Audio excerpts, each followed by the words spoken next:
Bonjour à toi, bonjour à vous, bonjour à toutes. Si tu as cliqué sur cette vidéo, c'est qu'a priori tu es concerné par les troubles du comportement alimentaire et plus particulièrement par la boulimie et par l'hyperphagie. Alors le premier conseil que je vais d'ores et déjà pouvoir te donner, c'est d'agrandir l'écran de cette vidéo et si tu le peux, de te mettre dans un endroit calme, propice à une bonne écoute et pour pouvoir avoir un accès plein et entier à toutes les informations que je vais pouvoir te donner durant cette masterclass. Alors, cette masterclass, elle s'appelle Se libérer des compulsions alimentaires sans être dans le combat avec soi-même et tu vas voir ô combien c'est important. Alors, pour qui est cette présentation? Eh bien, pour toutes les personnes qui souffrent de boulimie, d'obsession alimentaire, qu'elles soient vomitives ou non. Pour toutes les personnes qui se sentent esclaves de la nourriture et qui ont l'impression qu'une partie de leur vie leur échappe et qu'une partie d'elles-mêmes ne vit pas. Et puis cette présentation, elle est surtout pour les personnes qui sont 100% décidées à s'en sortir et à passer à l'action pour ce jeu-là, mais avec douceur et bienveillance, puisque vous l'aurez compris, nous ne serons pas dans une logique de combat ici. À l'inverse, pour qui n'est pas cette présentation, eh bien, si vous êtes en dénutrition sévère et que vous n'avez pas d'accompagnement médical, vous comprendrez aisément que la priorité, elle va d'abord être d'aller voir un médecin. Tout comme si votre santé physique nécessite d'abord une hospitalisation, vous pouvez avoir accès à cette vidéo, l'écouter avec attention, mais elle ne sera pas votre priorité dans la mise en œuvre de votre guérison tout de suite maintenant. Maintenant, je vais vous demander en introduction de faire un petit travail d'imagination, un petit effort imaginatif qui est très important pour que vous puissiez imaginer comment pourrait être votre vie si vous étiez libéré de cette emprise. Donc, à quoi ressemblerait votre vie si la nourriture et votre corps n'étaient plus une obsession? À quoi ressemblerait votre vie si vous arriviez à partager un repas sereinement, en famille, avec des amis? Si vous n'étiez plus en proie à des tensions, à des stress intérieurs extrêmes à l'idée de manger? Si vous n'aviez plus envie de vous jeter sur la nourriture à la moindre émotion? Et surtout, si vous ne ressentiez plus ce vide abyssal, aspirant à l'intérieur de vous.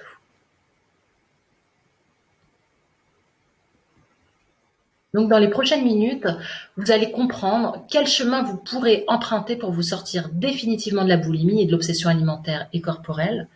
Vous allez comprendre comment ne plus tourner en rond dans votre pathologie et enfin trouver des clés de guérison efficaces qui ne soient pas des fausses solutions.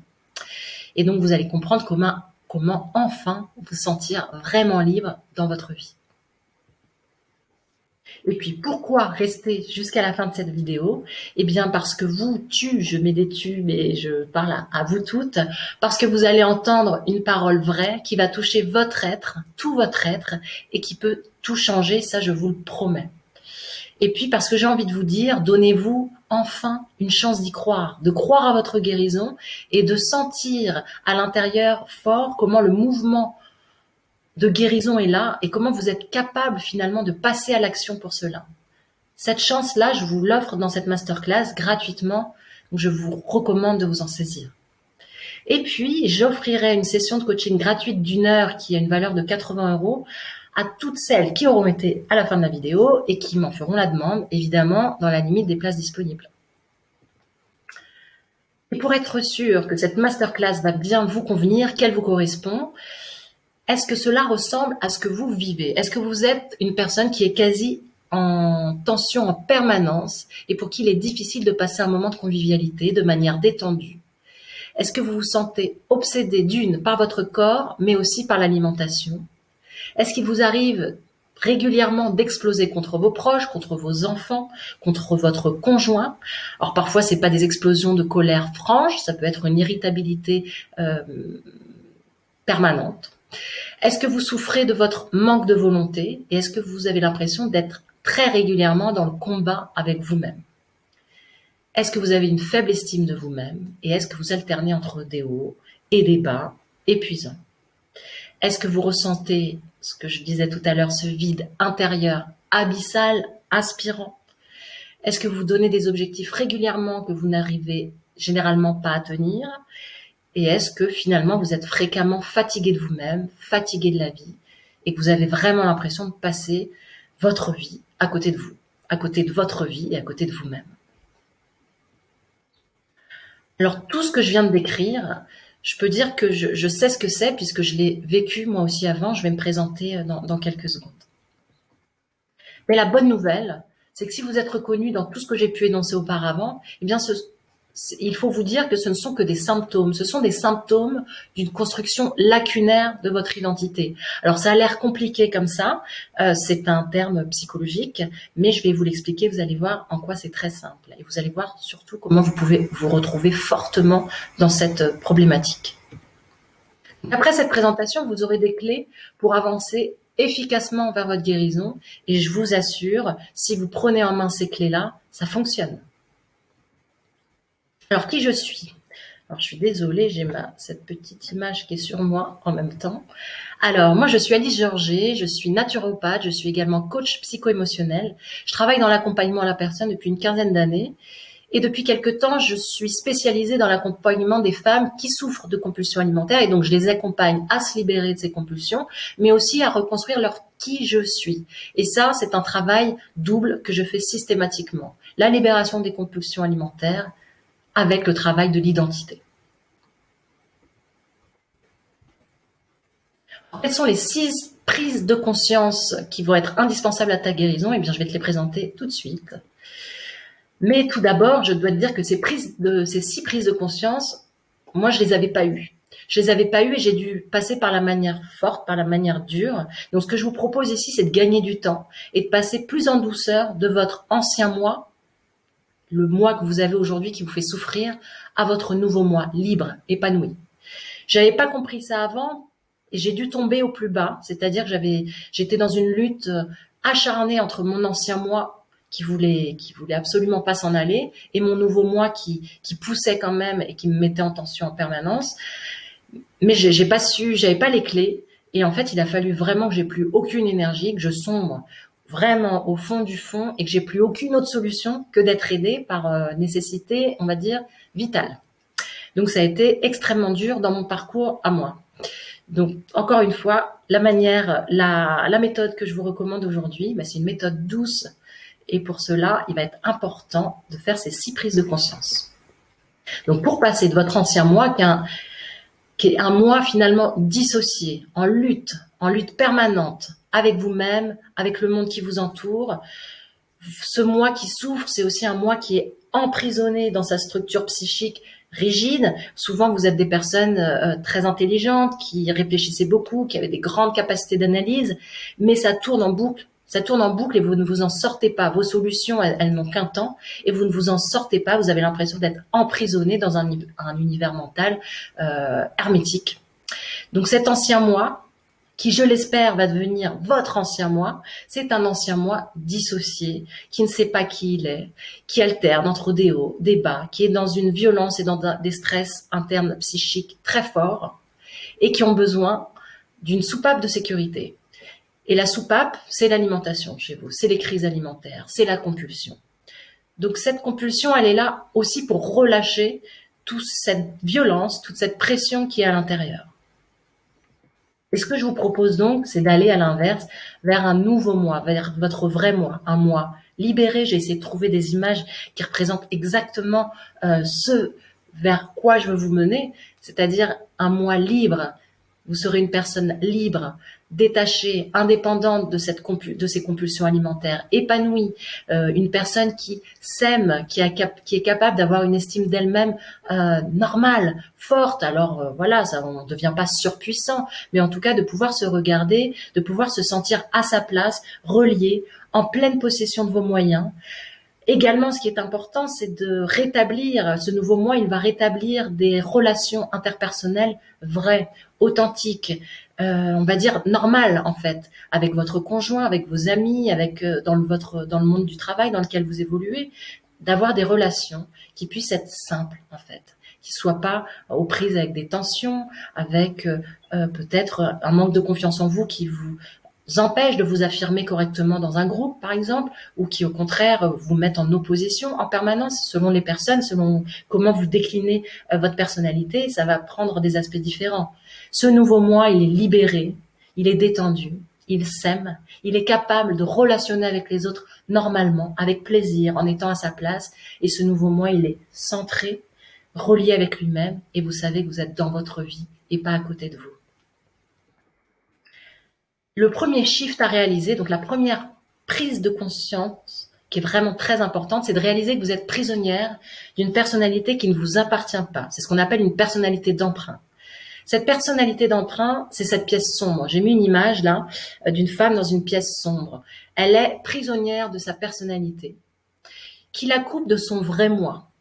Donc cette personnalité, elle vous coupe de vous-même, elle vous coupe d'une partie du réel et de votre capacité à vivre votre vie pleinement et sans filtre. Ce vrai moi dans votre vraie vie qui est vécu pleinement, finalement c'est ce qui est derrière la fenêtre, c'est la lumière derrière cette fenêtre ouverte. Cette personnalité d'emprunt, je vais en parler tout de suite pour que vous puissiez comprendre exactement de quoi il s'agit. Cette personnalité d'emprunt, c'est un système qui s'est mis en place pour vous sauver la vie. Donc c'est pas quelque chose qui est mauvais en soi.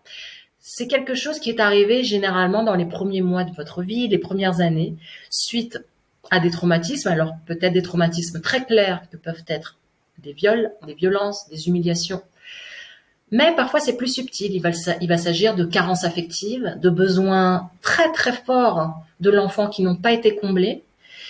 Et l'enfant que vous étiez n'était pas en capacité, n'était pas en mesure de survivre à ça, de survivre à ses manques, de survivre à ses carences, de survivre à ses maltraitances peut-être.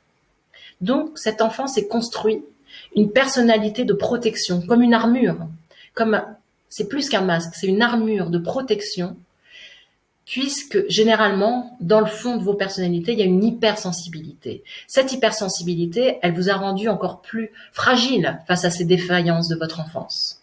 Donc, cette armure, elle a été indispensable pour vous. Cette armure, elle vous a protégé. Mais en vous protégeant, elle vous a coupé de certaines choses, elle vous a coupé de certaines émotions, même si vous pouvez encore en sentir très fort en vous. Mais cette armure, finalement, c'est ce qui fait qu'aujourd'hui, vous ne savez pas vraiment qui vous êtes, vous avez l'impression d'être à côté de vous, vous n'arrivez pas à être 100% ici, maintenant, dans ce que vous faites. Il y a toujours ce mental, il y a toujours cette analyse, il y a toujours ce recul, comme si vous vous regardiez vivre quelque part. Tout ce que je dis là, c'est en lien très proche avec ce qu'on appelle les personnalités atypiques ou dites borderline. Donc certains d'entre vous, peut-être même que vous avez été diagnostiqués par un psy comme borderline, peut-être d'autres non, mais sachez que derrière les personnalités qui vivent ces troubles du comportement alimentaire, très très souvent, il y a un cadre qui est de type borderline. Il y a un fond qui est type borderline. Cette personnalité d'emprunt, comme je le disais, c'est une carapace, c'est une armure. Mais à un moment, ce système de protection, il fendille, il craque sous la pression de quoi? Eh bien, de votre vrai moi qui est là au fond de vous et qui veut vivre. Et ça, c'est le mystère de la vie, quelque part, c'est que vous ne pouvez pas passer à côté de vous-même éternellement. Il y a cet élan de vie, il y a cette vérité à l'intérieur qui doit vivre. Et donc, cette béquille, cette armure, qu'on peut aussi appeler une béquille, elle devient un vrai handicap. Donc, la béquille, elle devient trop lourde. Votre masque, il craquelle, il pète. Pourquoi? Parce qu'il y a, j'ai mis l'image d'un volcan, parce qu'il y a comme votre vrai moi, comme un prisonnier qui tambourine à l'intérieur, dans vos profondeurs, parce que lui, il veut vivre et il doit vivre. Les signes de cette pression qui est à l'intérieur de vous, eh bien, ce sont toutes vos compulsions, ce sont ces stress que vous pouvez ressentir. Pour certaines, vous ne les ressentez pas forcément, ces stress, parce que c'est une habitude. Vous ne vous rendez peut-être même pas compte que vous êtes dans un état de nervosité en permanence. Pour d'autres, c'est flagrant. Pour certaines, c'est plus compliqué à percevoir. Donc, les signes de cette pression, la compulsion, les stress et les tensions intérieures fortes. C'est vraiment le signe qu'il y a un moi à l'intérieur de vous qui va exploser, quoi. Et la soupape à toute cette pression, encore une fois, ça va être les crises alimentaires, puis les vomissements s'il y en a, ou toutes les techniques de compensation, les colères parfois qui peuvent être vraiment explosives, ou l'irritabilité, contre généralement les très proches. Donc c'est très proche qui paie un petit peu pour tout ce qu'on ne laisse pas échapper, pour tout ce qu'on ne vit pas vraiment à l'extérieur. Alors pourquoi réaliser qu'on a une personnalité d'emprunt est indispensable? Je pense que vous l'avez compris, c'est que c'est la clé qui va vous mettre en lien à tout ce qui est nécessaire pour votre guérison une fois pour toutes. Tout le reste, finalement, c'est des solutions de surface qui vont vous aider qu'un temps, mais si vous ne réglez pas le fond, ça reviendra. Donc si vous comprenez que vous n'êtes pas vous-même, alors quand je dis que vous n'êtes pas vous-même, vous n'êtes pas complètement en dehors de vous-même. C'est un équilibre entre cette carapace et puis cette pression du vrai moi en dessous. Donc vous avez des éclairs de vrai vous, et c'est d'ailleurs ça qui vous fait souffrir. Vous souffrez parce que votre vrai moi, il est quand même là, évidemment. Si vous ne souffriez pas, vous ne sauriez pas que vous vivez quelque chose de pas normal et d'handicapant. Donc si vous comprenez que globalement vous n'êtes pas vous-même, vous comprendrez également que toutes les solutions que vous trouvez sont en fait trouvées par votre personnalité d'emprunt. Et les solutions qu'elle vous trouve, cette personnalité d'emprunt, eh bien c'est des solutions qui vous font tourner en rond dans votre cercle infernal.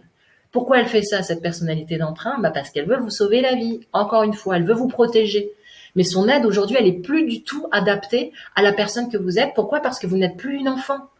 Et aujourd'hui, vous êtes adulte et même si vous êtes hypersensible, vous avez maintenant les capacités psychiques et la structure pour survivre au réel, même si vous êtes hypersensible. Donc, vous avez une nécessité qui est vitale de sortir de cette personnalité que je vais nommer durant cette masterclass. Souvent, je l'appellerai la matrice, parce que c'est comme si vous étiez dans un univers, une personnalité sclérosée, cloisonnée, qui vous empêche de voir la réalité en dehors. Donc, il est super important de réussir à faire un pas de côté, à passer dans la partie lumineuse de la pièce noire que je montrais tout à l'heure. Ce que j'aimerais vous dire aussi, c'est que la plupart des solutions que vous allez trouver généralement sont les solutions donc que vous donne cette matrice. Et quelque part, c'est comme si vous demandiez ou c'est comme si vous faisiez confiance au conseil de votre conjoint qui est pervers narcissique et vous lui demandez à ce conjoint pervers narcissique de vous aider à vous libérer de cette relation toxique. Vous vous rendez bien compte que ce conjoint-là, il va pas pouvoir vraiment vous aider. Ou s'il vous aide, c'est parce qu'il vous manipule et qu'il vous donnera des mauvaises solutions pour garder son emprise sur vous. Donc c'est un peu pareil. Trouver des solutions qui sont intégrées à votre matrice et à votre manière de penser que vous avez aujourd'hui, ça restera des fausses solutions. Pourquoi réaliser qu'on a une personnalité d'emprunt est indispensable? Également parce qu'à partir du moment où vous en avez pris conscience, eh bien alors là, vous pourrez combattre comme il faut. Alors je disais, sans être dans le combat avec soi-même, pour se libérer des compulsions alimentaires, mais il y a quand même un combat qui va se passer, mais là un combat tout autre, un combat qui va être doux, qui va être fait avec empathie, avec amour, mais surtout avec acuité, parce que vous aurez un regard beaucoup plus aiguisé sur vous-même. Vous allez trouver du sens. Vous allez voir les pièges et les fausses solutions que vous trouvez. Donc j'ai mis des images d'aïkido parce que c'est vraiment l'idée. On n'est pas dans un combat frontal. À l'inverse, on va être dans quelque chose on va suivre le mouvement, on va suivre l'énergie et on va être stratège, quoi. On va passer à côté, on va pas y aller frontal. Tout ce qui est frontal vous fera échouer. J'ai mis aussi une photo d'un film qui s'appelle Eternal Sunshine of the Spotless Mind. Je ne sais pas si vous l'avez vu. C'est l'histoire de personnes qui se font retirer la mémoire par une machine, effacer la mémoire, et en fait ils changent la vie pendant qu'ils se font effacer cette mémoire-là, et ils essaient de trouver des stratagèmes pour sortir du système qui essaie d'effacer leur mémoire. Bon, je sais pas si ça vous parle, mais moi ça me parle énormément dans la stratégie que vous devez employer pour réussir à vous retrouver vous-même et à vous sortir de cette pathologie.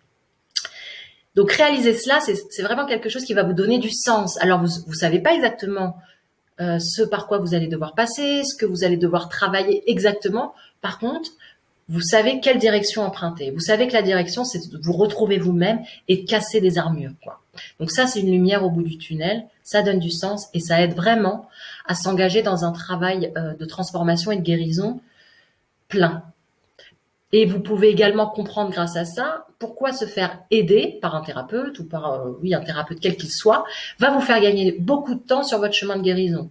Puisque tant que je reste avec moi-même quelque part et tant que j'ai cette personnalité d'emprunt, eh bien, il va être très difficile d'imaginer et de voir clairement les mécanismes que j'entretiens puisque je suis à l'intérieur de ma propre matrice.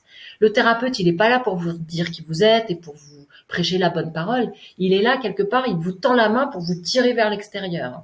Donc lui, il n'a pas une baguette magique pour vous sauver et vous guérir. C'est vous qui allez vous guérir vous-même. Par contre, le thérapeute, il vous met la main sur le fil de vous-même et vous allez pouvoir tirer et vous allez pouvoir dérouler la pelote et au fur et à mesure vous découvrir vous-même. Donc c'est vraiment un travail personnel, mais qui peut se faire en binôme avec un thérapeute qui va vous aider à y voir plus clair, qui va vous confronter à certaines choses. Donc, à partir de là, vous allez également pouvoir choisir un thérapeute qui correspond, puisque vous savez qu'il faut en thérapeute, qui connaisse cette problématique, qui ait cette expérience et qui va pouvoir vous ramener à vous-même et vous mettre dans une stratégie très intéressante pour vous. J'aime bien cette image. C'est une image d'une femme qui est couverte de pierre finalement, comme d'une statue, et qui se libère. Et pour moi, c'est vraiment l'image du vrai moi, de votre vraie personnalité, de qui vous êtes réellement, lumineuse, rayonnante, vivante, en prise totale avec la vie. Vous voyez cette lumière là, ben c'est ça, c'est l'ancien moi qui laisse place au nouveau moi. Ce nouveau moi, encore une fois, libéré, confiant en lui-même, capable d'avoir des relations saines avec les autres, reliées, ancrées, en totale cohérence avec lui. Le deuxième shift qui va être important à réaliser, c'est de réaliser justement que la nourriture n'est pas le problème. Alors c'est un petit peu provocateur ce que je dis puisque je suis naturopathe et qu'en naturopathie, la première des techniques, c'est l'alimentation. Donc, je dis que la nourriture n'est pas le problème, mais évidemment, dans tous mes accompagnements, on vient voir la nourriture, évidemment qu'il est nécessaire d'aller travailler, d'une part les carences s'il y en a, d'aller travailler l'alimentation saine, l'alimentation consciente, etc.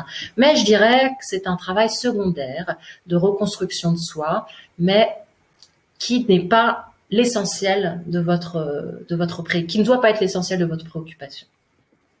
Alors pourquoi il est important de sortir de cette croyance que l'alimentation c'est votre problème principal? Eh bien parce que vous allez mettre toute votre énergie au niveau alimentaire en pensant que c'est ça le problème. Donc vous allez essayer de trouver des solutions à cet endroit-là, de type, on va avoir des diététiciens, on va avoir des nutritionnistes, on fait des régimes, on va vers le jeûne par exemple, on se met dans des programmes, dans de la rigueur et parfois même vers de l'orthorexie vraie, c'est-à-dire avec des aliments sains, les aliments mauvais, les aliments de crise, les aliments interdits, voilà, dans cette rigidité mentale par rapport à l'alimentation. Mais indirectement, vous nourrissez encore plus votre obsession en faisant ça, puisque vous êtes focalisé sur la nourriture. Qui dit obsession dit tension interne, qui dit tension dit usure, dit perte d'énergie, dit fatigue et potentiellement également crise derrière, puisque vous vous êtes donné tellement d'objectifs et tellement de contraintes qu'à un moment ça pète, quoi. Et j'ai mis quelques témoignages d'une de mes accompagnées qui, elle, avait recours au jeûne. Pour elle, sa solution, c'était le jeûne. Alors, elle dit que le jeûne a été pour elle une des premières solutions pour contrer sa boulimie obsessionnelle. Et effectivement, elle raconte très bien comment le jeûne, pour elle, c'était un moment de plénitude, de légèreté, qui était très rare chez elle, une bulle d'idéal, puisqu'enfin, je me sentais libérée de mon pire ennemi, la nourriture. Malheureusement, et c'est là le problème, chaque reprise alimentaire a vu mes démons revenir puissance 100, retour à la case départ, plus dévalorisation et des primes sévères. C'est bien souvent ce que j'observe dans les personnes qui ont recours au jeûne. Elle dit qu'ensuite, elle a opté pour le jeûne intermittent comme solution plus soft, puisqu'elle avait repéré que le jeûne, c'était assez hard, comme on dit, et que les retombées étaient assez violentes. Le jeûne intermittent, c'était une solution plus soft qui lui a permis de faire un compromis pour garder un certain équilibre, limiter les dégâts. Mais elle dit très bien, je dois dire que jamais l'obsession ne m'a quittée et que mes tensions intérieures étaient toujours aussi fortes. Donc c'est important de comprendre cela, que de focaliser sur l'alimentation nourrit votre obsession. D'autre part, pour celles qui vont vers des régimes ou des alimentations de type restrictive, il faut savoir que toute privation, toute restriction va vous amener des carences, que ces carences, elles vont se ressentir physiologiquement, elles vont créer ce qu'on appelle une faim cellulaire. Cette faim cellulaire, donc c'est votre corps qui a faim, c'est vos cellules qui réclament des nutriments, qui réclament des vitamines, des minéraux, des oligo-éléments. Le corps ne peut pas fonctionner sans ça. Donc il y a cette faim cellulaire qui peut devenir très très forte, qui va créer un stress physiologique. Qui dit stress physiologique, eh ben dit avalanche hormonale, déséquilibre hormonal, désordre physiologique et compulsion. La faim cellulaire, elle pousse à la compulsion. Le déséquilibre hormonal également, vous allez le comprendre tout à l'heure. Et puis l'effet pervers de ça, c'est que plus le corps va être habitué à fonctionner de cette manière, plus il va prendre mémoire. Le corps a une incroyable mémoire. On est fait d'eau, enfin on est en majorité composé d'eau, et je crois personnellement que c'est l'eau, également tous les liquides dans lesquels baignent nos cellules, qui sont garants de cette mémoire et qui font cette mémoire cellulaire. Cette mémoire cellulaire, elle va s'identifier au manque.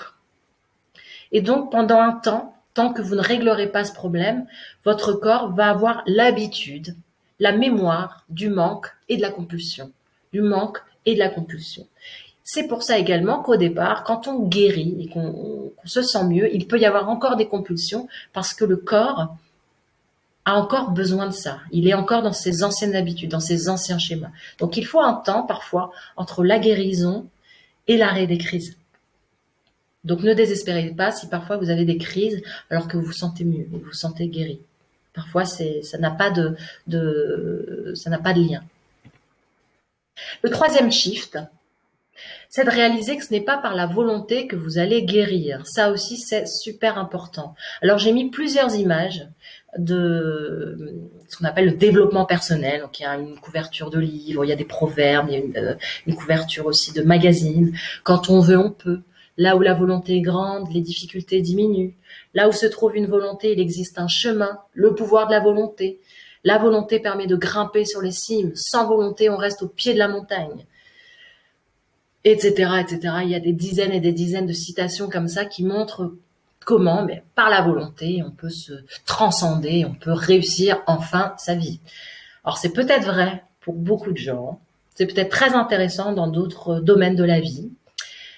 Pour le coup, dans les troubles du comportement alimentaire, ça n'a absolument aucun rapport. Et il faut absolument sortir de cette idée de volonté et d'être obsédé par soit je n'ai pas de volonté ou il faut que j'ai de la volonté. Pourquoi ? Parce que ça vous met dans une logique de règles, de contrôle, de programme, notamment par rapport à l'alimentation avec un type d'alimentation bénéfique, l'autre qui est mauvaise, l'orthorexie, tout ce que j'ai énoncé tout à l'heure dans les slides précédentes, le jeûne, c'est le fait de se lever dès le matin, vous avez l'œil, moi je me souviens, j'avais les yeux qui s'ouvraient au réveil, et bim, ça y est, c'était aujourd'hui tu vas commencer à manger à partir de quelle heure, ou tu vas pas manger du tout, ou ça sera que de la salade et que des légumes, et tu vas pas manger ci, pas manger ça. C'est un stress énorme, c'est une violence qu'on se fait à soi quand on est dans la volonté, quand on veut vaincre les troubles du comportement alimentaire par la volonté, ça nous amène à de la rigidité et à des stress encore plus forts. À cause des règles, à cause du contrôle permanent dans lequel on est. Ça peut être dans l'alimentation, ça peut être dans le sport pour certaines, où vous allez aller vers de la compensation par l'activité physique, donc le sport à outrance, par des exigences, des règles, et le refus de se détendre également, parce que toute détente est vue comme de la procrastination. Donc tout moment de tranquillité ou de lâcher prise que vous allez vous autoriser, puisque vous êtes dans une logique du tout rien qu'on va aborder tout à l'heure, votre détente, vous la vivez comme une procrastination. Vous avez l'impression d'avoir échoué. Puisque vous avez échoué, autant échouer pleinement. Donc on va vraiment procrastiner, là, on va vraiment partir en crise. Donc, cette croyance que c'est la volonté, que c'est par la volonté que vous allez vous en sortir, ça vous crée un stress psychique et physiologique énorme. Psychique, vous comprenez pourquoi. Physiologique, parce que tout stress crée un déséquilibre hormonal et des avalanches hormonales qui vous amènent à des crises. S'il y a des crises, vous êtes dans la culpabilité de l'échec, dans la dévalorisation, et hop, on nourrit encore le mal, le serpent qui se mord la queue, et ça aussi, ça vous incite à la rechute. Alors, pour rentrer plus spécifiquement dans les effets du stress sur votre physiologie, il faut comprendre que chaque stress va avoir plusieurs phases. Pour faire simple, il y a ce qu'on appelle le stress aigu. Le stress aigu, c'est le moment où vous vous sentez stressé. C'est peut-être le moment d'ailleurs où vous êtes hyper irritable. C'est le moment où vous êtes vraiment sous haute tension. L'organisme, il ne peut pas survivre à ça très longtemps. Donc, à un moment, la tension, il faut qu'elle retombe, absolument. Le corps fonctionne comme ça, il doit toujours récupérer son équilibre. Donc, si j'ai une phase de stress aigu, il va falloir qu'il y ait une phase de récupération. Comment se joue cette phase de récupération? Eh bien, par la libération de cortisol, qui est une hormone qui est sécrétée au niveau des surrénales. Et ce cortisol, qu'est-ce qu'il fait? Eh bien, il stimule l'appétit, il stocke. Et il agit sur les hormones de satiété en poussant notamment tout ça au gras et au sucre. Pourquoi? Parce que si je suis en stress aigu, eh bien j'ai certaines hormones qui sont en route, et pour pouvoir récupérer et pour pouvoir quelque part atténuer l'effet des premières hormones, il faut de la sérotonine. La sérotonine, c'est l'hormone qu'on appelle l'hormone du bonheur, l'hormone du bien-être. Le corps va avoir un besoin accru de sérotonine. Qu'est-ce qui amène de la sérotonine? Et bien particulièrement les sucres, les glucides. Alors, quand on dit glucides, ça peut être tout ce qui est sucré en bouche, évidemment, mais aussi tout ce qui est pain blanc, enfin le pain en général, les pâtes, le riz, toutes les céréales, etc. vont être des glucides. Ensuite, il y a ce qu'on appelle les bonnes glucides, les mauvaises glucides, entre guillemets, hein, il n'y a jamais quelque chose qui est vraiment bon ou vraiment mauvais, ça dépend de la dose. Mais généralement, dans les moments de crise, vous n'allez pas aller vers les bons produits. Vous allez être poussé vers des vrais sucres et des mauvais gras. Pourquoi? Parce qu'il y a ce besoin accru de sérotonine. C'est un besoin physiologique, puisque vous devez absolument récupérer de ce stress que vous venez de vivre. Donc ça, c'est une première explication. La deuxième, c'est tout ce qui va se jouer au niveau de votre flore intestinale. S'il y a énormément de stress, s'il y a des stress, il y a certaines bactéries de votre flore intestinale qui vont se mettre à sécréter des protéines qui vont perturber particulièrement les hormones de satiété. Donc encore une fois, on va comprendre que ça peut vous déséquilibrer dans votre gestion de votre alimentation. Et puis, chose que je n'ai pas mise sur cette slide, plus je mange de manière déséquilibrée, que je vais vers des mauvais sucres, des mauvais gras, etc., et bien plus je vais déséquilibrer ma flore. Ma flore, c'est tout un écosystème. Il y a environ 400-500 familles de bactéries différentes dans notre flore intestinale, et elles vivent en bon équilibre. Il y a celles qui sont en majorité, celles qui sont en minorité. C'est un écosystème, il fonctionne très bien comme ça. Si je me nourris de manière déséquilibrée, avec des aliments qui viennent la déstructurer, cette flore, eh bien il y a certaines bactéries qui devaient être en minorité qui vont monter et prendre plus de place sur les autres. C'est un jeu de pouvoir. Et ces bactéries, par exemple, vous avez certainement entendu parler du Candida albicans, eh bien, c'est des bactéries qui, plus elles sont nombreuses, plus elles sont puissantes dans vos intestins, plus elles vont vous pousser au sucre. Donc, vous avez beau essayer de vous raisonner et de vous dire non, pas de sucre aujourd'hui, etc. Parfois, c'est votre ventre, vos bactéries qui ont faim, en fait, de sucre. Donc voilà, j'ai schématiquement expliqué certains éléments physiologiques. J'espère que ça vous parle. Donc la rigueur et la volonté, pour vous, c'est l'échec assuré. J'ai mis une image qui représente le mythe de Sisyphe, que vous connaissez sûrement. La malédiction de Sisyphe, Sisyphe, c'est ce personnage qui est condamné toute sa vie durant à pousser un rocher, pousser le rocher en haut de la colline, et puis en haut de la colline, ce rocher roule, retombe au pied de la colline, et indéfiniment, il doit reporter le rocher qui retombe, etc., etc. Eh bien, vous, dans votre problématique, vous êtes exactement comme Sisyphe et son rocher. Vous êtes dans l'effort, dans la rigidité, dans la volonté, dans la rigueur, et ça retombe inévitablement. Et puis vous repartez dans la rigueur, vous y croyez de nouveau, etc. Et ça retombe indéfiniment. Je pense qu'avec cette image, vous pouvez vous rendre compte pleinement ô combien ce système vous épuise, vous ronge. C'est extrêmement épuisant. Les gens qui vivent autour de vous ne se rendent pas compte à quel point votre énergie est saturée par cette problématique. Et vous êtes comme un sportif de haut niveau, quoi. Ça ne se voit pas, tout se joue à l'intérieur, mais c'est énorme, la fatigue que vous accumulez et la dépense énergétique que vous avez pour cette problématique. Donc ça, ce que je viens de dire là, c'est vraiment votre ancien moi. C'est ce moi qui est dans le cloisonnement, dans sa prison intérieure, dans la bataille avec lui-même, qui ne sait pas qui il est et qui a besoin de soupape, de crise pour survivre. J'ai remis d'autres témoignages de femmes accompagnées par rapport à cette idée du stress, dont pour certaines vous ne vous rendez pas forcément compte. Une dit que son quotidien était un quotidien de lutteur de haut niveau en veille de compétition, des règles, des objectifs à respecter dès qu'elle ouvrait les yeux, et cela toute la journée. Sauf que je ne gagnais jamais ou jamais longtemps et que j'étais mon propre coach, ou plutôt je devrais dire mon propre bourreau. C'est fort, hein? Une autre, c'est incroyable la détente que je peux ressentir maintenant. Avant, si l'on me demandait si j'étais une personne stressée, je répondais non, pas plus que ça. Je n'avais aucune conscience de ce stress qui m'habitait constamment. Aujourd'hui, je peux encore sentir du stress, mais maintenant je le vois et j'arrive à le court-circuiter. Le quatrième shift, il va être de réaliser votre logique du tout ou rien, logique qui vous conduit directement à l'impasse. Alors, j'ai pas trouvé l'image de impasse du tout ou rien, j'ai la rue. Or, pourquoi vous êtes dans cette impasse? Eh bien, parce que le tout ou rien est en lien avec votre hyper-exigence. Pardon. Est en lien avec votre hyper-exigence, notamment par rapport à l'alimentation.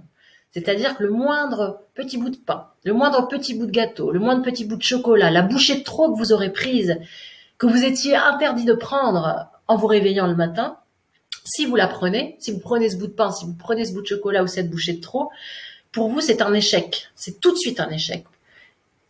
Donc, vous passez de la privation à la sensation d'échec très rapidement.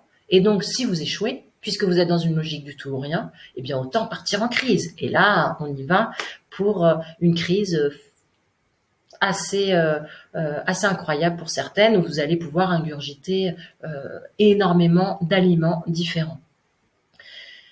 Le tout ou rien, on va pouvoir le retrouver également dans l'activité physique, dans le fait d'être dans l'hypermobilisation, dans le sport à outrance, ou à la rigueur d'avoir des règles. Ce matin c'est yoga, là je m'oblige, je vais faire de la méditation, et puis là je vais faire du qigong, et puis j'ai 7 séances de sport en ligne. Soit vous avez votre règle, vos programmes, et vous arrivez à les tenir, soit s'il y a un échec ou quelque chose qui n'a pas été respecté, eh bien ça peut vous faire tomber dans l'extrême inverse, c'est-à-dire dans l'état larvaire, le mal-être, la déprime, la dépression, potentiellement le fait de se mettre devant des écrans, de passer des heures et des heures sur les réseaux, de manger sur son canapé. Voilà, j'ai essayé de trouver des images qui parlent à ce qu'est ce tout ou rien.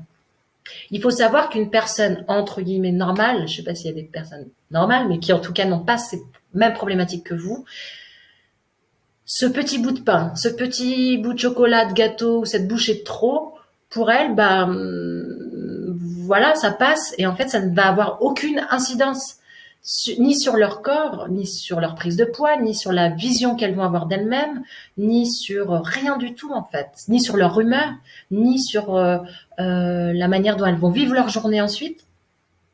Les personnes qui n'ont pas ces problèmes-là vont peut-être sentir « Oh là, j'ai un peu abusé, j'aurais pas dû prendre ce bout de chocolat ».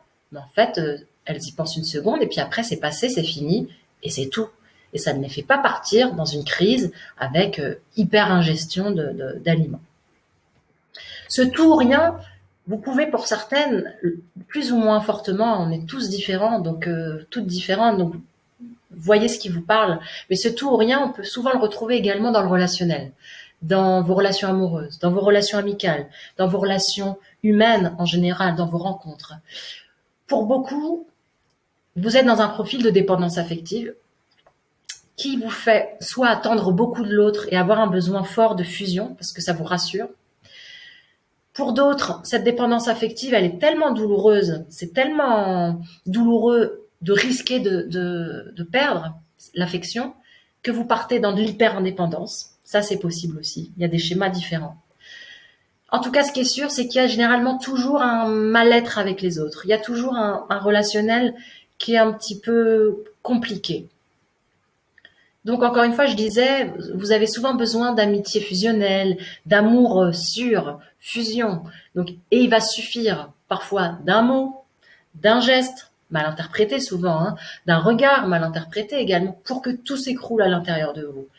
Puisque votre personnalité d'emprunt, on l'a dit, c'est une carapace, c'est une surface, elle n'a pas de fondation, elle n'a pas de fondement. Donc, elle est là pour vous protéger de vos carences affectives, finalement. Mais si un geste, un regard, un doute vient vous envahir, c'est tout qui s'écroule. C'est le château de cartes qui s'écroule. Et on peut se ressentir comme une flaque à l'intérieur. Moi, j'avais cette impression d'être aspiré par le vide et de n'être vraiment plus rien. Plus rien. Et ça amène à des mal-être et à des crises très très fortes, si vous voyez de quoi je parle. Donc, il y a une grande difficulté, voire une incapacité pour certaines à avoir des relations normales, sans enjeu qui soient forts. C'est on est à fond, on est ensemble, on s'aime, ou d'un coup, ben, il n'y a plus rien, j'abandonne. Mais pourquoi j'abandonne? Pourquoi je rejette? Parce qu'en fait, la douleur serait trop intense si je risquais de me perdre, ou si je risquais d'être quittée, par exemple, si je vois le doute dans le regard de l'autre, si j'imagine le doute dans le regard de l'autre, c'est terrible pour moi. Donc je m'effondre. Donc autant rejeter complètement. Ça, c'est le tout ou rien relationnel. Derrière, généralement, il y a une terreur de l'abandon. Voyez comment ça vous parle. Ça, c'est vraiment différent pour chacune d'entre vous. Donc essayez de sentir à quel moment ça c'est juste. Ce tout ou rien, donc, comme je le dis, on le retrouve dans la vie en général. Je suis à fond, puis j'abandonne, j'y crois plus.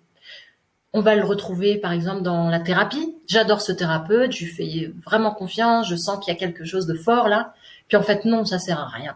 Alors, soit parce qu'il a fait quelque chose de mal, qu'il a regardé sa montre, qu'il a, je sais pas, quelque chose en tout cas qui vous a déplu ou qui vous a découragé en vous.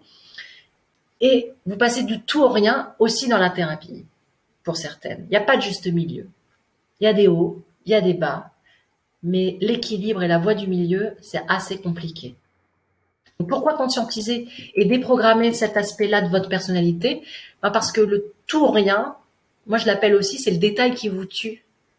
Vous n'arrivez pas à être dans le juste milieu, c'est-à-dire dans une vie, entre guillemets, douce, stable, qui ne soit pas dans les extrêmes.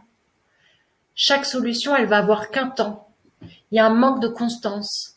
Il y a surtout de l'auto-sabotage, de l'espoir, de la déception, de l'énergie, de la grosse fatigue.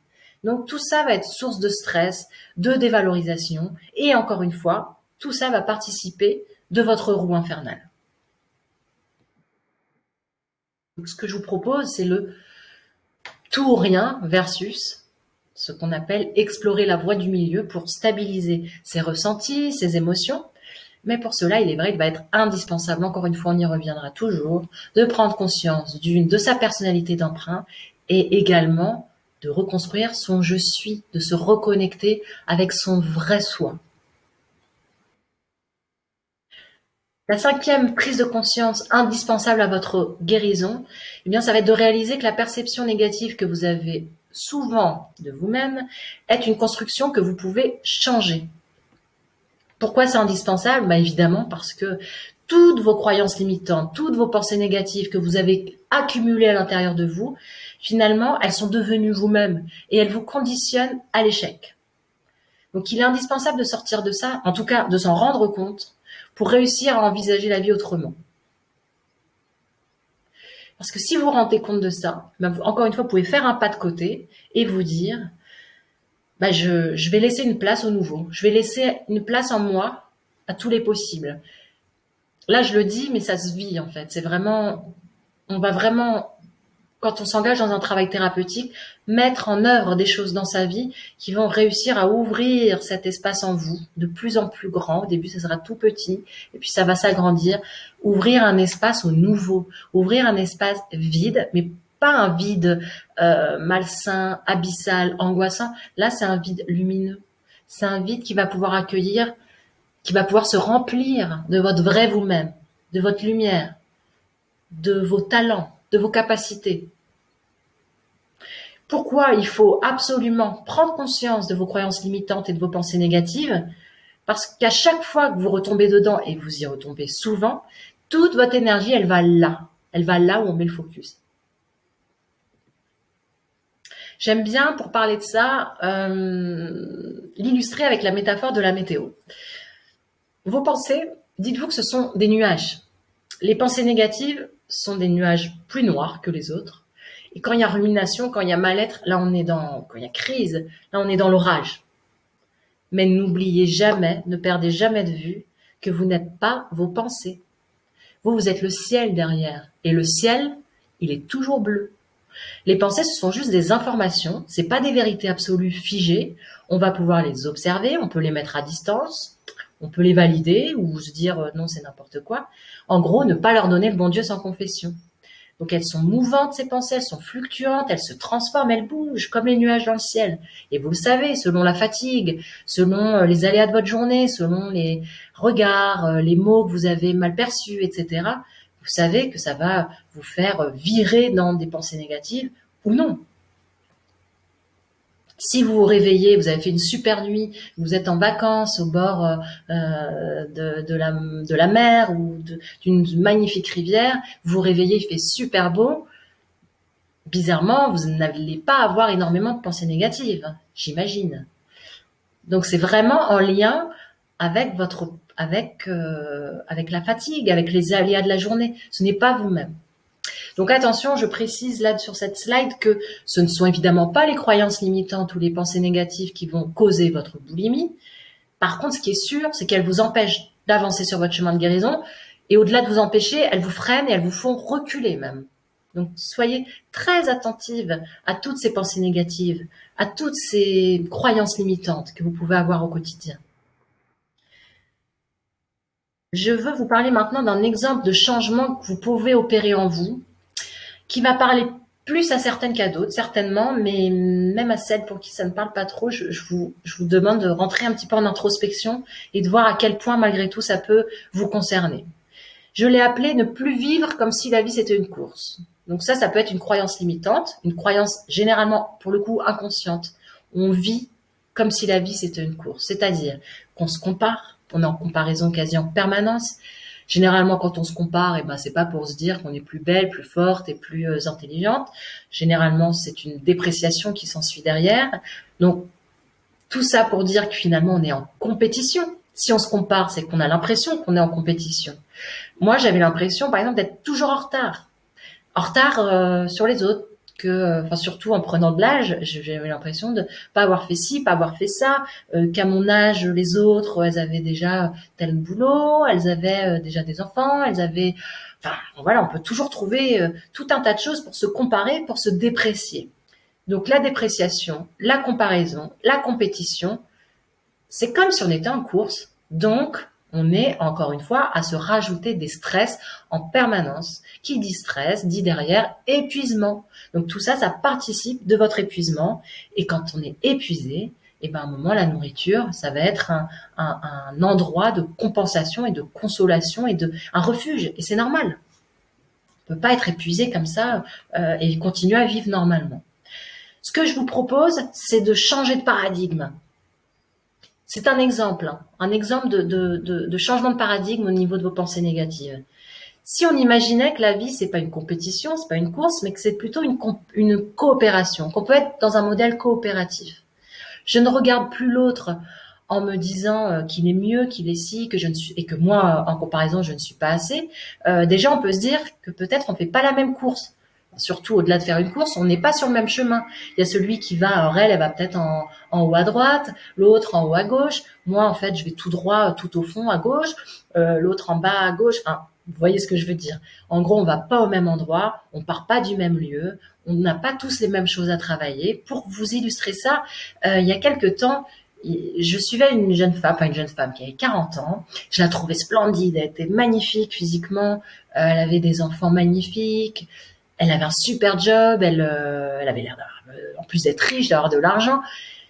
Et je me disais, waouh, elle a quasi mon âge et moi je suis à 10 000 lieues de ça, quoi. Donc moi aussi, des fois j'ai encore des relents de ça. Et je me disais, moi à côté, je suis bien petite, quoi. Et puis juste après, c'est incroyable la vie, c'est que juste après, elle se confiait sur la dépression qu'elle venait de passer les 2 années auparavant. Elle sortait de 2 ans de dépression, de burn-out, et elle expliquait ça, comment elle trouvait plus de sens et des méandres dans lesquels elle était passée, et c'était super douloureux. Et quand je l'ai entendu, je me suis dit, waouh, j'aurais pas aimé vivre ça en fait. Et en fait, on ne sait pas ce que les gens vivent. On imagine, on projette des choses, mais on ne sait pas ce qu'ils vivent.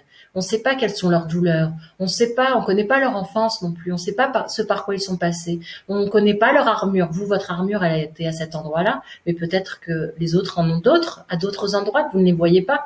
Et puis surtout, on n'a pas les mêmes choses à travailler, quoi. On n'a pas les mêmes enjeux de vie, et il n'y a pas à se comparer. Et peut-être qu'on peut juste coopérer en regardant si vous avez une femme que vous trouvez splendide ou vous la trouvez intéressante, palpitante, et ben peut-être que vous pouvez juste vous en inspirer, la regarder et la voir comme une source d'inspiration. Si vous arrivez à faire ça, je vous promets que la vie devient différente, qu'il y a une lumière différente qui arrive et que c'est beau, que ça devient beau, que c'est de l'amour vraiment, et que l'énergie qui arrive en soi est beaucoup plus constructive, beaucoup plus positive. Donc le modèle inverse de la compétition, c'est la coopération qui permet d'accepter également sa vie, là où on en est, avec tout son parcours qui est pas du tout le même que la voisine. Ça permet de se détendre. Quand j'accepte, waouh, je lâche quoi. Et je peux me détendre, je peux me relâcher et je peux être dans un amour vrai. Voilà. J'espère que cette image vous a parlé. Le 6e et dernier shift, c'est de réaliser qu'il est vital de sortir de votre fonctionnement actuel et de vous engager à cela. Alors là, on fait la boucle avec le premier shift. Le premier, c'était de réaliser qu'on a une personnalité d'emprunt. Et là, c'est de réaliser qu'il faut absolument sortir de cette personnalité d'emprunt et qu'il faut que vous vous engagiez à cela, vous preniez la décision. Alors pour le coup, là, on peut être un petit peu plus dans la volonté. Pas dans la volonté des programmes, des fausses solutions, etc., dans la volonté dure, dans la volonté violente avec vous-même, et presque malveillante. Là, au contraire, on va aller dans du bienveillant, dans de la douceur, mais on s'engage. Pourquoi? Eh ben, pour sortir de son statu quo. Votre statu quo, c'est votre béquille. C'est la vie que vous avez aujourd'hui. Un pied à droite, un pied à gauche, mais qui tient moyennement avec une béquille à côté. Et brinque-ballant, tant bien que mal, bah, vous continuez votre vie parce que, bon, bah, voilà, finalement, ça tient quand même. De briques et de broc, mais ça tient. Ça, c'est votre statu quo. Mais c'est un statu quo dans lequel, périodiquement, vous avez du mal-être. Périodiquement, plus ou moins fort, selon les périodes, vous allez sombrer. Périodiquement, vous allez vous sentir mieux. Et puis, ça revient. Vous vous sentez mal, etc., etc. Et vous avez l'impression de ne pas en sortir. Et puis, surtout, pour beaucoup d'entre vous, vous avez l'impression de ne pas vivre vraiment votre vie. Donc, sortir de ce fonctionnement, c'est sortir de statu quo, c'est sortir de toutes ces fausses solutions que vous pouvez vous donner, qui n'ont qu'un temps. C'est sortir de cette machine infernale. C'est sortir de votre ancien moi. Le moi dissocié, le moi sclérosé, le moi qui n'est pas lui, quoi. Alors, pourquoi il faut sortir de ça? Il faut le décider. Et ben, pour finalement, réellement vivre en vrai, pour ne plus passer à côté de votre vie, pour arrêter de perdre du temps, pour offrir au monde vos talents, pour avoir des relations détendues, apaisées avec les autres, dans votre couple, dans vos amitiés, dans vos relations de travail, dans la vie en général, pour découvrir votre puissance et toutes les qualités que vous portez, cette lumière, tout ce que vous pourriez rayonner, qui ne rayonne pas parce que vous êtes enfermé en vous-même. Donc, il faut sortir de cela également pour honorer la femme que vous êtes à sa juste valeur. Et vous êtes belle, vous êtes forte, vous êtes rayonnante, vous êtes pleine de qualité. Il faut que vous puissiez vivre tout ça pour vous sentir enfin libre, libéré de votre obsession alimentaire, évidemment, mais libéré également de toutes vos chaînes. Et on a vu que ça pouvait déborder au-delà de l'alimentation. Pourquoi c'est si difficile à faire seul et pourquoi ça peut être intéressant d'être accompagné? Bah justement, on l'a vu également tout à l'heure, parce que en étant enfermé dans une matrice, dans votre matrice, de celle qui vous a, dans votre armure qui vous a protégé, eh ben, va être très difficile pour vous de vous trouver des solutions en dehors de vos propres programmes. Pas que vous êtes complètement coupé de votre vrai vous-même, encore une fois, mais parce qu'il va être difficile pour vous de démêler seul le faux soi du vrai soi. Seul, c'est souvent beaucoup plus long parce que on a besoin d'un temps de compréhension et d'adaptation qui va se faire sur un temps beaucoup plus long. Parce que le temps qu'on réalise, le temps qu'on voit par soi-même, de réaliser puis de changer, etc., on voit pas tout de suite, tout seul. L'autre, le thérapeute, votre compagnon sur votre chemin de guérison, lui, il va vous aider, il vous tend la main vers vous-même. Il va pas vous révéler à vous-même, c'est vous qui allez vous révéler à vous-même. Mais lui, il est là pour vous aider. Il vous donne pas, c'est pas une baguette magique, c'est pas un devin qui va vous dire qui vous êtes en réalité. Par contre, il va vous donner certaines clés, il va vous dire, va vous poser les questions peut-être qui fâchent, il va vous mettre parfois face à des contradictions, face à des choses que vous n'avez pas vues. Il va vous poser les questions. Il va également pouvoir vous donner des exercices. Peut-être si vous êtes avec un coach, le coach il va vous donner des exercices au quotidien pour pour vous confronter à vous-même, dans la bienveillance encore une fois et dans la douceur. Le but c'est de vous confronter à ce que vous pouvez dépasser. C'est pour ça que c'est un long cheminement, parce qu'on peut pas tout dépasser tout de suite. On le fait petit à petit. Donc être accompagné, c'est effectivement bousculant parce que le thérapeute, il peut parfois vous mettre en face des choses que vous aviez pas trop envie de voir. Donc ça peut être bousculant, confrontant. Vous pouvez réaliser, vous pouvez également vous reconfronter à des émotions que vous aviez pas envie de revivre. Vous pouvez vous reconfronter à du passé. Vous pouvez vous reconfronter à tout un tas de choses que vous avez cachées pour vous protéger. Donc c'est bousculant, c'est confrontant, c'est terriblement engageant parce que si vous décidez de vous lancer dans un parcours thérapeutique, faut y aller quoi. À un moment se jeter à l'eau. Mais c'est sécurisé et c'est sécurisant. Si vous trouvez le bon thérapeute, il va vous confronter, il va vous bousculer, il va vous faire avancer, mais en même temps il fait ça à votre rythme, en douceur, au rythme de votre cheminement vraiment. Et il est là, et il pose un cadre qui est sécurisé, qui est sécurisant. Vous n'êtes pas seul. Donc, faire ce pas-là, c'est oser approfondir un accompagnement, donc sortir de cette idée, j'ai essayé plusieurs techniques, ça n'a rien donné. Oui, peut-être que ça n'avait rien donné. Peut-être parce que c'était pas les bons thérapeutes. Peut-être parce que vous ne saviez pas vraiment ce que vous deviez travailler finalement. Peut-être parce que vous n'étiez pas au bon endroit du travail. Maintenant que vous savez exactement ce que vous devez travailler, il n'y a plus qu'à en fait. Encore une fois, vous ne savez pas encore ce que vous allez travailler, mais vous savez où vous voulez aller. Donc vous allez trouver le thérapeute qui sera compétent pour ça. Vous pourrez également oser rentrer dans une réelle relation d'aide. Qui dit relation d'aide dit relation. Donc c'est oser la relation authentique. Votre thérapeute, ça sera peut-être la personne avec qui vous allez être la seule personne avec qui vous allez oser être dans une vraie relation d'authenticité. Donc, sortir de ce programme dans lequel vous êtes, sortir de cette matrice, c'est oser y croire, c'est oser croire en vous-même, c'est oser croire à la guérison, c'est oser se jeter à l'eau, c'est oser l'inconnu, c'est surtout oser persévérer en accueillant tout ce qui se présente sur le chemin. Il y aura des moments peut-être plus difficiles, il y aura des moments peut-être de grande joie aussi et d'euphorie, parce que c'est très euphorisant et très libérateur de sortir de tout ça. Mais parfois, il y a des petits moments qui vont être peut-être plus compliqués, mais vous n'êtes pas seul en fait. Et tout se fait à votre temps, en votre mesure, selon ce que vous pouvez vivre au moment où vous êtes. Donc, si je dois récapituler, je dirais que guérir de la boulimie et de l'obsession alimentaire, c'est réaliser en premier, c'est indispensable que vous fonctionnez avec une personnalité d'emprunt, que vous devez prendre conscience de vos mécanismes. Vous devez également redécouvrir et donc reconstruire votre véritable être, votre véritable je suis. Il va vous falloir fuir les fausses solutions, les béquilles avec lesquelles vous fonctionniez jusqu'à présent. Et puis qu'il va falloir commencer à ouvrir un nouvel espace en vous, libre de votre ancien moi, pour accueillir le nouveau. Et ça se fait très doucement, très progressivement. Donc maintenant, vous avez un choix à faire. Le premier choix, il va être de continuer comme avant, dans le statu quo. Comme vous êtes. Ça va, en même temps ça va pas. Des fois ça va très mal, des fois ça va mieux. Mais bon, ça fonctionne, donc je continue. Pourquoi pas? C'est un choix de vie.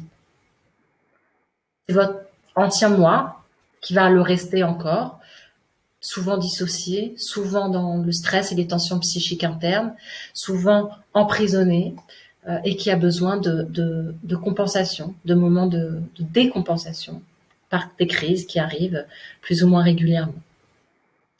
Ou le choix numéro 2 qui est de vous atteler à votre transformation et de vous prendre en main, soit seul, si vous sentez de le faire seul, avec des bons livres, avec peut-être des films, enfin tout ce que vous allez voir avec votre vie. Le quotidien, c'est un formidable outil de transformation également. Donc vous pouvez le faire seul, si vous sentez les épaules pour ça. Mais vous pouvez aussi passer le pas d'un accompagnement solide, profond, holistique, engageant, confrontant, mais beaucoup plus rapide que si on fait les choses seul, bien souvent. Tout ça pour aller vers ce nouveau moi libéré, épanoui, qui s'aime, qui est capable de relationner normalement, qui est ancré, qui est relié à lui-même, qui n'est plus à côté de lui-même. Vous êtes vous dans votre vraie vie, à votre place. Alors comme je le disais en début de masterclass, durant les prochains jours, moi j'ai programmé du temps pour celles qui le souhaitent pour parler avec vous personnellement et puis voir si je peux vous aider. L'objectif, il va être d'échanger de 45 minutes à 1 heure et de préparer ensemble un plan d'action qui vous permettra d'avancer efficacement vers votre chemin de guérison, vers votre nouveau moi. L'objectif, il est aussi de créer un cadre à votre nouvelle vie et de vous faire bénéficier d'une grande clarté par rapport à votre situation aujourd'hui, de comment atteindre votre situation libérée le plus rapidement possible. Donc, si ensuite, suite à cet entretien, vous décidez de travailler personnellement avec moi pour atteindre cet objectif, et si également vous correspondez au type de personne que je peux et que je veux accompagner, alors je vous présenterai mon accompagnement. Si c'est pas le cas, eh bien je pourrais vous recommander une personne ou une ressource qui pourrait peut-être mieux vous correspondre. Je tiens à vous dire également qu'il y a souvent beaucoup d'inscrits à ce webinaire quand je le diffuse et que mes accompagnements me prennent de plus en plus de temps. Donc, mon système, il va pouvoir générer que 6 sessions stratégiques par semaine. Donc, autant candidater dès maintenant à la fin de cette vidéo en cliquant sur le petit bouton pour prendre rendez-vous. Si vous sentez bien sûr que c'est le bon moment, que vous êtes vraiment motivé au changement, motivé à passer le pas de votre engagement vers votre vrai vous-même, vers votre guérison. Donc, ne passez pas à côté de cette session stratégique. Dans tous les cas, je vous souhaite de trouver la paix, le bonheur et d'avancer réellement, efficacement sur ce chemin de guérison vers le nouveau moi. Merci à vous.